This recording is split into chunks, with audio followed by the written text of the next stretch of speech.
여러분 안녕하십니까? 군수날입니다. 공수처가 윤석열 대통령을 체포 및 구속하는 과정에서 먼저 관할 법원인 서울중앙지법에 압수수색 영장과 통신영장을 신청했다가 기각되자 판사 쇼핑과 영장 쇼핑을 통해 법원 내 좌익 사조직인 우리법연구회나 국제인권법연구회 계통 판사들이 득실거리는 서울 서부지법에 다시 영장을 신청해 발부받았다는 의혹이 사실로 확인됐습니다. 공수처는 또 서울중앙지법에서 영장이 기각되자 서울 서부지법에 영장을 다시 신청하면서 법령에 명시된 영장 신청 이력과 기각 사유를 제대로 기재하지 않은 것으로 알려져서 파문이 확산되고 있습니다.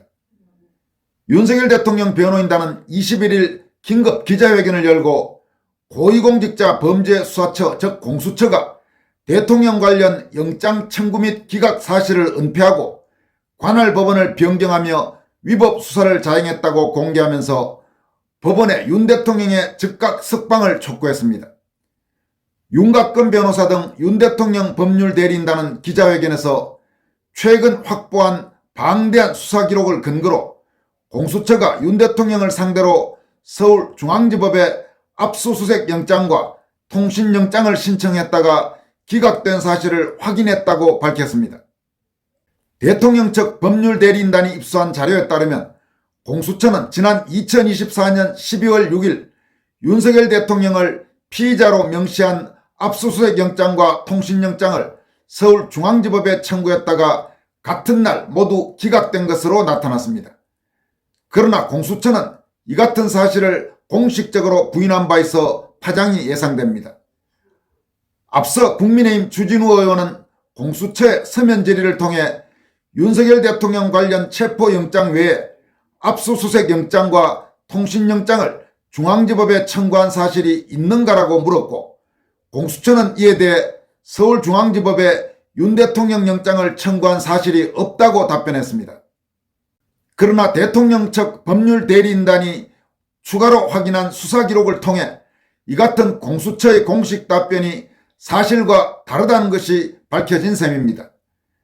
대통령 법률대리인단은 공수처가 명백히 허위사실을 회신하여 국민과 국회를 기만했다면서 공수처를 강도 높게 비판했습니다. 법률대리인단은 또 공수처가 서울중앙지법에서 영장이 기각된 후 지난 2024년 12월 30일 돌연 관할을 옮겨 서울 서부지법에 체포영장과 압수수색영장을 다시 청구했다고 밝혔습니다. 윤 대통령 측은 이를 두고 공수처가 관할 법원을 임의로 바꾸며 소위 영장 쇼핑을 벌인 명백한 위법행위라고 강조했습니다. 공수처법에 따르면 고위공직자 범죄에 대한 영장 신청은 원칙적으로 서울중앙지법에서 다루게 되어 있습니다. 윤 대통령 측은 공수처가 관할 법원인 서울중앙지법에서 영장이 기각되자 다시 영장을 청구하면서 법령에 명시된 신청 이력과 기각 사유를 제대로 기재하지 않은 것 역시 명백한 위법이라고 지적했습니다. 이 과정에서 공수처가 굳이 서울 서부지법을 택한 데 대해서 대통령 측 법률대리인단은 서울 서부지법에는 법원장과 영장전담 판사 등 주요 법관들이 우리법연구회 출신이 많고 현 공수처장 역시 우리법연구회 출신이어서 공수처가 자신들에게 유리한 법원을 고른 것이라고 질타했습니다. 대통령 법률대리인단은 또 공수처의 대통령 수사는 처음부터 끝까지 불법과 거짓으로 가득한 위법 수사임이 이번 자료로 명백히 입증됐다면서 이는 단순한 위법을 넘어 국가를 혼란에 빠뜨리는 중대한 범죄 행위로 사실상의 내란죄에 준한다고 강도 높게 질타했습니다. 대통령 법률대리인단은 검사와 사법경찰 간의 상호협력 및 일반적 수사 준칙에 따르면 동일한 영장을 다시 청구할 때 이전의 기각 사실과 사유를 명확히 기재하도록 되어 있지만 공수처는 이를 무시하고 규정을 어겼다고 강조했습니다. 이에 대해 대통령 법률대리인단은 불법으로 대통령 체포영장을 발부받아 대통령을 강제 구금한 공수처장 및 관련 책임자들에 대해 엄중히 책임을 묻겠다고 밝혔습니다. 이와 함께 국회 허위공문서를 제출한 책임 또한 명확히 지도록 고발 등 법적 조치를 신속히 진행할 예정이라고 설명했습니다. 법률대리인단은 불법 수사의 실체가 명백히 드러난 만큼 법원은 즉각적으로 윤 대통령에 대한 구속을 취소하고 석방을 촉구한다고 강력히 요구했습니다. 여러분, 어제 서울중앙지법에서 윤 대통령 구속 취소 청구 관련 신문이 열렸습니다. 그 신문이 끝나고 당초 어제 밤 정도에는 구속 취소 여부가 결정되지 않겠느냐 이런 전망이 있었는데, 윤 대통령 관련 재판을 담당하고 있는 지기현 부장판사는 한 10일 안에 다시 결정하겠다 이러면서 그 결정을 미뤘습니다. 그러니까 이게 지금 상당히 예민하기도 하고 중대한 사안이기도 하니까 최대한 지금 사안을 끌어보려는 그런 판단이 아닌가, 지금 이런 이야기들이 나오고 있습니다. 참고로 지기현 부장판사는 당초 고향이 전남으로 알려져 있었는데 최근에 서울로 바뀌었습니다. 이와 관련해서 일각에서는 지기현 부장판사의 부친이 원래 전남 출신이다. 그리고 지기현 부장판사는 서울에서 태어났는지 혹은 아주 어릴 때 서울로 왔는지 주로 자라기는 서울에서 자랐다. 이런 관측들도 나오고 있는데 그 정확한 사정은 알 수 없습니다만은 어쨌든 지기현 부장판사의 고향과 관련해서는 최근에 그런 이야기들이 있었습니다. 그리고 당초 전남으로 알려졌다가 최근 서울로 수정된 사실도 있습니다. 따라서 지금 지기현 부장판사가 대통령 구속 취소 대단히 중요한 이 사안을 두고 여러 가지 상황의 흐름, 여론의 흐름, 온갖 것들을 다 보면서 최대한 결정을 늦추고 있는 듯한 그런 모습이 나타나고 있습니다. 공수처는 앞서 윤 대통령에 대해서 전격 수사에 돌입했고, 지난달에는 현직 대통령에 대한 초유의 체포영장 집행에 이어서 구속영장까지 발부돼서 구속하는 등 상당히 무리하기 짝이 없는 그런 수사를 계속 벌여왔습니다. 하지만 대통령 법률대리인단이 이번에 확보해서 공개한 수사 기록에 따라 공수처의 수사 방식과 절차가 적법했는지에 대한 논란이 빠른 속도로 확산될 것으로 보입니다. 대통령 법률대리인단은 공수처의 이번 수사를 두고 대통령에 대한 명백한 정치 탄압이자 공수처 권력 남용의 극치라고 강조하고 있습니다. 이번 기자회견 이후 국회에서도 공수처의 수사 과정과 답변에 대한 진상규명이 불가피할 것으로 보입니다. 윤 대통령 법률대리인단이 제기한 의혹이 사실로 밝혀질 경우 공수처는 심각한 타격을 입을 것이고, 공수처장을 비롯해서 관련자 전원이 법적 책임을 질 수밖에 없는 그런 상황이 될 수 있습니다. 대통령 법률대리인단이 기자회견을 통해 공개한 내용에 대해서 공수처는 윤 대통령에 대한 압수수색 영장은 서울중앙지법에 청구한 적이 없고 통신영장만 청구했다고 주장했습니다. 공수처 관계자는 수사 초기 윤 대통령과 국무위원에 대한 통신영장을 청구했다가 기각된 적은 있지만 당시 기각 사유는 검찰, 경찰 등 타 수사기관과 중복된다는 것이었다, 이렇게 주장했습니다. 또 압수수색 영장에 윤 대통령 이름이 적시됐는지에 대해서는 형식상 영장에 피의자를 기재하게 돼 있어서 입건된 윤 대통령 이름이 적혀 있었을 뿐 윤 대통령과 대통령실은 당시 강제수사 대상이 아니었다고 주장했습니다. 공수처의 이 같은 해명은 말도 안 되는 변명이라고밖에 할 수 없습니다. 분명히 압수수색 영장에 윤 대통령 이름을 명기해놓고 나중에 기각되고 지금 논란이 되니까 그때 그 영장은 사실은 대통령을 겨냥한 영장은 아니었다. 형식상 영장에 피의자 이름을 기재하도록 돼 있어서 윤 대통령 이름이 기재됐을 뿐이다. 이런 식으로 변명하고 있는데 얼마나 이런 변명이 설득력이 있을지는 시청자 여러분, 구독자 여러분들이 충분히 짐작하실 수 있을 것입니다. 윤 대통령에 대한 수사와 관련해서는 온갖 부분에서 무리하기 짝이 없었다는 것이 잇따라 드러나고 있습니다. 서울중앙지법의 지기현 부장판사는 신속히 윤 대통령에 대한 구속을 취소하고 즉각적으로 석방하기를 촉구합니다. 그리고 최근 윤 대통령도 그렇고 윤 대통령 변호인단도 그렇고 거의 초인적인 모습들을 보여주고 있습니다. 윤석열 대통령이 정말 말도 안 되는 저런 현직 대통령에 대한 구속 후에도 오히려 국민 지지율이 급등하고 있는 데는 이 엄청난 겨울 한파 속에 극심한 심신의 피로 속에서도 견지하고 있는 저 의연한 태도도 상당한 영향을 미치고 있을 것으로 생각합니다.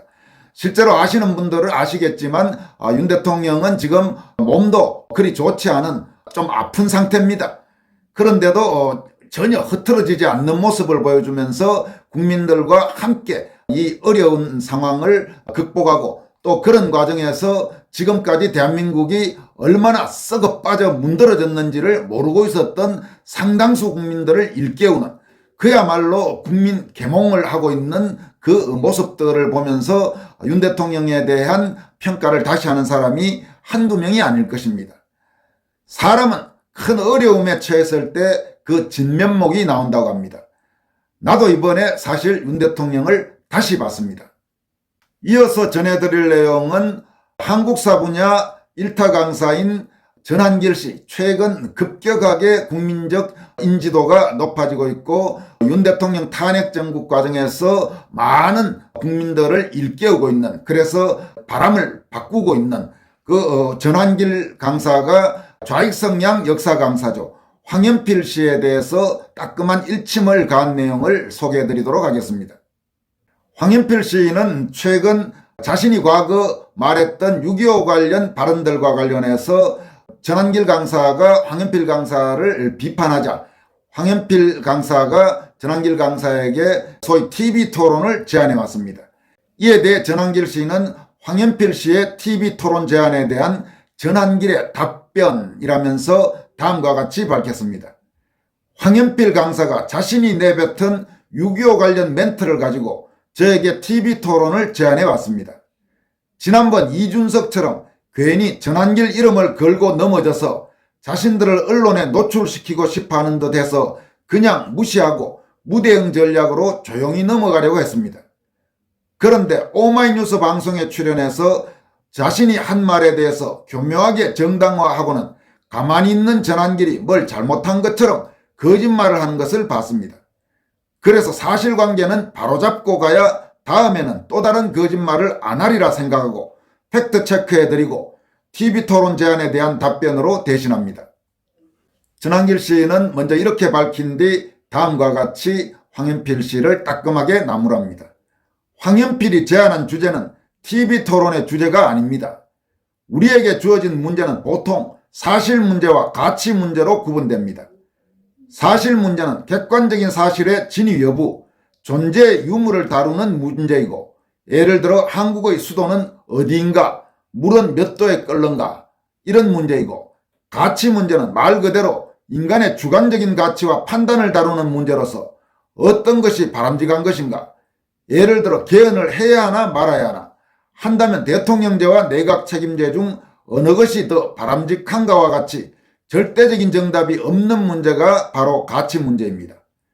따라서 사실 문제는 객관적인 데이터만 제시하면 끝나는 문제이고, 가치 문제는 절대적인 정답이 없기 때문에 토론을 통해서 바람직한 방향을 찾아가야 되는 문제입니다. 그러면서 전한길 씨는 이준석과 황현필에 대해서 아주 따끔한 일침을 가합니다. 지난번 이준석 의원도 부정선거 문제를 가지고 저에게 TV 토론을 제안해 왔을 때 제가 분명히 말씀을 드렸습니다. 부정선거 문제 역시 토론을 통해서 결정하는 가치 문제가 아니라 객관적인 증거 자료를 제시하면 끝나는 사실 문제라고 지적했습니다. 지금은 헌법재판소의 결정이 중요한 시점이라 부정선거 문제는 뒤에 시간 날 때 제가 2탄 영상 찍을 예정이라고 여러 번 말씀을 드렸습니다. 이번 황현필이 제안한 자신의 발언의 진위 여부 역시 전한길하고는 아무런 상관없이 자신이 학생들한테 가르칠 때 했었던 내용에 대해서 사실관계를 밝히면 끝나는 것입니다. 전한길 강사는 그러면서 황현필이 지금까지 말했던 6.25 관련 발언 내용들을 황현필이 말했던 그대로 몇 가지를 소개합니다. 황현필은 6.25와 관련해서 다음과 같이 말한 바가 있다고 합니다. 6.25 전쟁은 미국이 연출, 각본, 시나리오를 짠 미국이 일으킨 전쟁이다. 6.25 전쟁 당시에는 미군이 비행기 타고 가다가 피난 행렬이 있으면 포 얼마나 잘 떨어지나 볼까 하고 뚝뚝 떨어뜨렸어요.